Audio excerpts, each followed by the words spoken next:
Welcome back. Welcome to the Conversation Corner. You know we love books here. Well, a new book makes the case that to understand the Supreme Court, you need to look beyond the sort of prototypical 6-3 conservative majority thing. Last Branch Standing argues the court is actually 3-3-3. What does that mean? Helpfully, the book's author, Sarah Isgur, joins me to explain. She's an editor at SCOTUSblog. Great to have you here.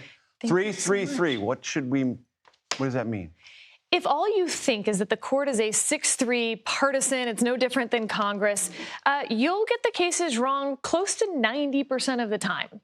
And that's not just now, that's always been the case. You know, in the last 20 years, there's been a liberal justice in the majority over 90% of the time.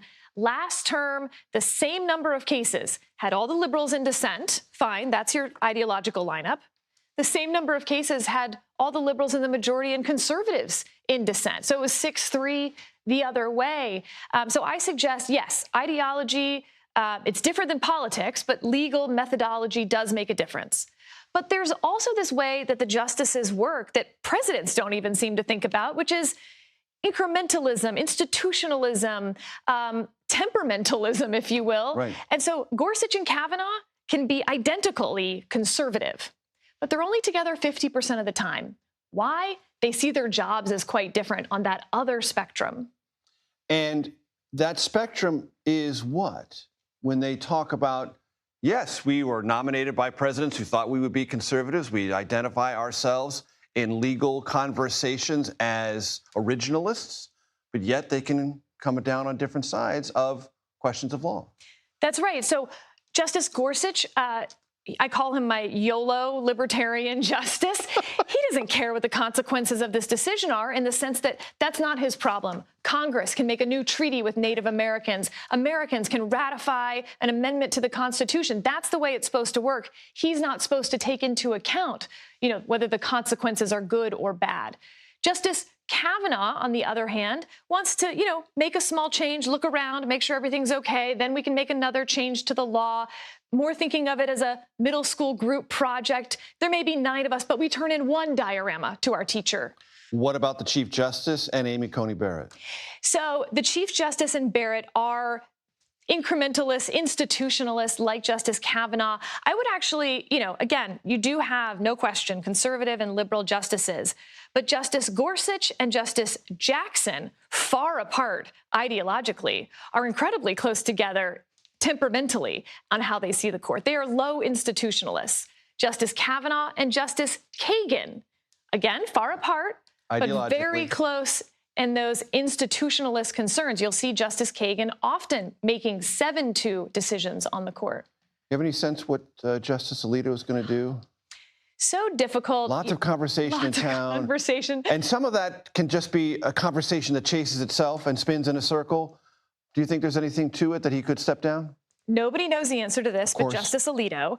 The reason we're all talking about it is the most common time for a justice to step down is when a president of the party that appointed them is in office, and we are July 2nd before a midterm election. So that's why we're talking about him. I think the White House would really like that opening, so they want to signal, if you step down, we'll make sure it's someone who would continue your legacy. Keep an eye on Judge Andy Oldham of the Fifth Circuit, because he is a former Alito clerk. And so, more conversations about him might convince the justice that now is the right time. On the other hand, Justice Alito is having a good time on the court. He likes his job. He thinks it's important work. None of these guys want to step down. Hashtag life tenure. No doubt. Justice Sotomayor, through the court, released a statement earlier this week, just yesterday, apologizing for something she said about Justice Kavanaugh in something that he had written about an immigration decision. How unusual is that? I mean, the whole part of that, the denunciation and the apology, talk about the temperament and some clashing.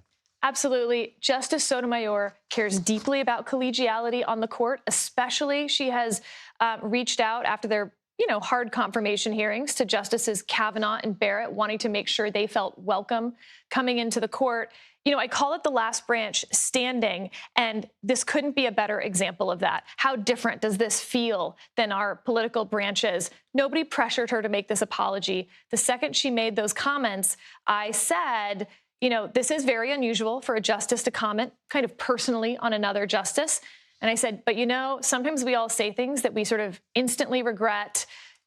It is what we mean, but we don't want to say them publicly. And what she implied was because of a quote-unquote privileged upbringing of Justice Kavanaugh, he didn't understand some of the underlying difficulties in a particular immigration matter, which was personal, not personal. legal. That's right. And it is personal to her. She has talked about going back to chambers after a vote in conference and crying. Justice Kagan, of course, mentioned that, like, she doesn't cry, she punches the wall.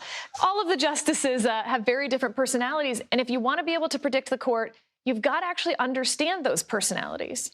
Sarah Isgur, the book, Last Branch Standing. I want to read the subtitle because it's kind of resonant for the show. A potentially surprising, occasionally witty journey inside the Supreme Court.